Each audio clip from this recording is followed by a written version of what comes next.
to the level 2 pack. Yes, whether you've upgraded from level 1 or jumped straight to level 2 here, you're going to find on this webpage lots of extra resources and promotional material that's really going to help you as a level 2 Wildcraft leader. You've got a promotional picture gallery, social media templates, the mini game is included, there's the 1-hour Skype call as well, and all the ASD friendly versions of the survival guide and resource guide, which we're going to explain a bit later in this video.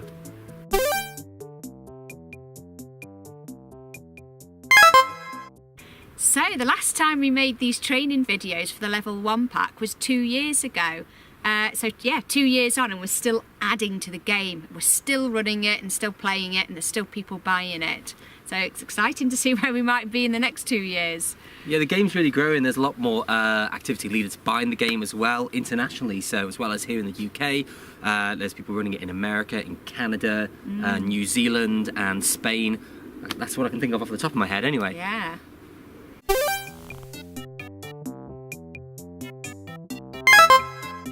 So the reason we came about making this level 2 and the ASD friendly version is we were getting a large number of kids on the spectrum coming to our Wildcraft adventure days, and we also noticed that a lot of children weren't reading the survival guides, perhaps due to dyslexia and other learning differences.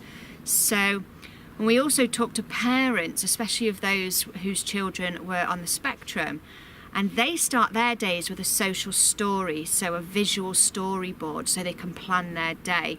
And we thought it'd be a great idea to then apply that to Wildcraft Adventure to make it accessible for all children with all different types of learning. Yeah, it's true. We've had a really big response from families who have children on the autistic spectrum, and actually we've had a lot of fantastic feedback from those parents telling us how much their children enjoyed the day and how much they've stayed for the whole day of Wildcraft Adventure when otherwise they might have gone home after a couple of hours and not been able to take it. And that's been fantastic, hasn't it, to see that? Yes, it's been a tremendous response. There's something about the game and the way it's structured that works very well with children who need to know what exactly is coming next. And what's great about when they play the game is that no matter what their learning style, the children all speak the same language. It's the Minecraft language, so they all know what they're talking about.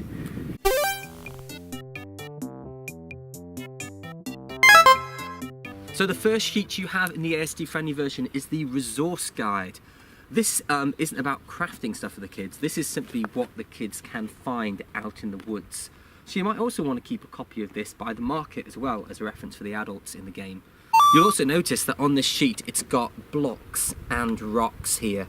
That's because, as you'll see in the prop guide video, we've said if you want to just use coloured rocks for the game to keep the costs down in your props when running Wildcraft, you can do that. Or you might want to invest, get some wood and paint those and make blocks, which is what we've done and what a lot of other Wildcraft leaders have done.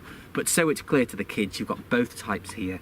As the sheet goes on, the resources are just represented as blocks rather than rocks, just so we don't fill it up with too many pictures. But I'm sure you'll be able to explain which one they need to be looking for, blocks or rocks.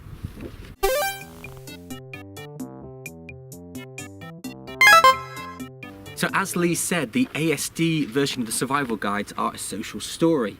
And when you compare them to the level 1 version of the survival guide, which you do recommend you also use in the game, so you've got both versions there for yourself and for the kids, because there's more detail on that.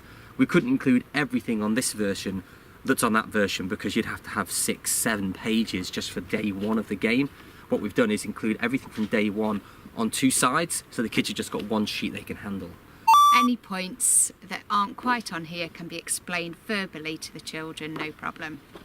So let's have a quick look at an example on the survival guides here. On this version here, on the original, we've got the forge where it says 6 quarry stone, 4 iron ore and 1 water well. And then it has a lot of descriptive text there.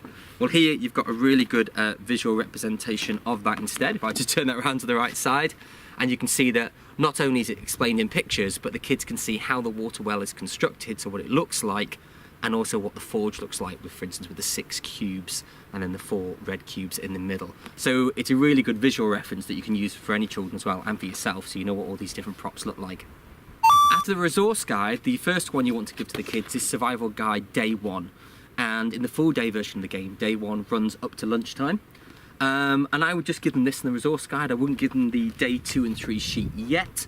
So less information, the better. They can take that in and concentrate on the various activities here. So everything on day 1 is on these 2 sides of the survival guide. After lunch, you have the day 2 survival guide, which is there, where the aim is for them to light their fire before the monster comes out. And then day 3, after that nightfall, is there, which includes things like the portal compass.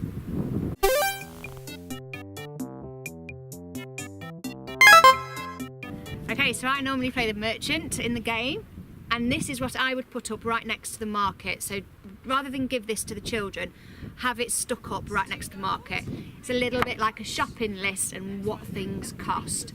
So like the other survival guide, which is explained in words, here you can see for 2 quartz they will get a sheet to make the roof of their den, and a wild apple token gets them an apple to eat, etc. The other thing you want to have up at the market somewhere is this little potion guide.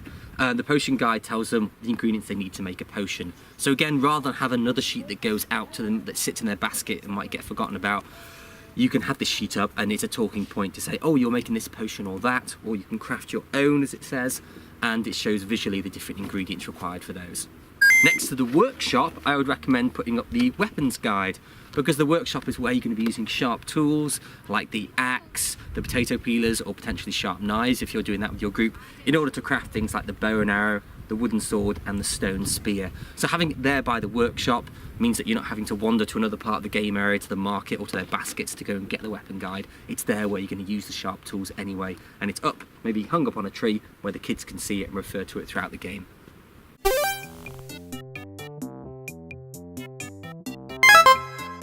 So here we have 2 signs which you may or may not use. They're not essential, but you might want to use them to reinforce to the children where things happen and what goes on there. So you've got the workshop here, which of course will let them know that's where the sharp tools are used, and the market sign, which shows them trading for resources. I recommend you do use them because it took me lots of time to make them.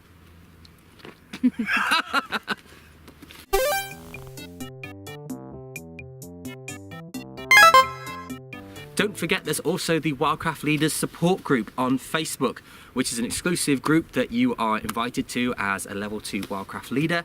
And if you've got any questions about the game and you want to contact the game creators or other leaders across the world that are playing the game and running it, that's the place where you can do that. We can all share our ideas together and learn together and make Wildcraft the best it can be.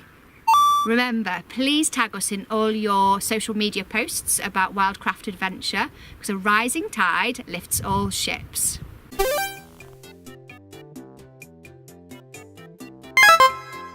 Okay, so that's everything. We wish you lots of luck and we'd love to hear how you get on. Okay, so thanks for watching, and I will see you on the Skype call that you're due to have with us at some point. Thanks very much. Bye-bye. Bye.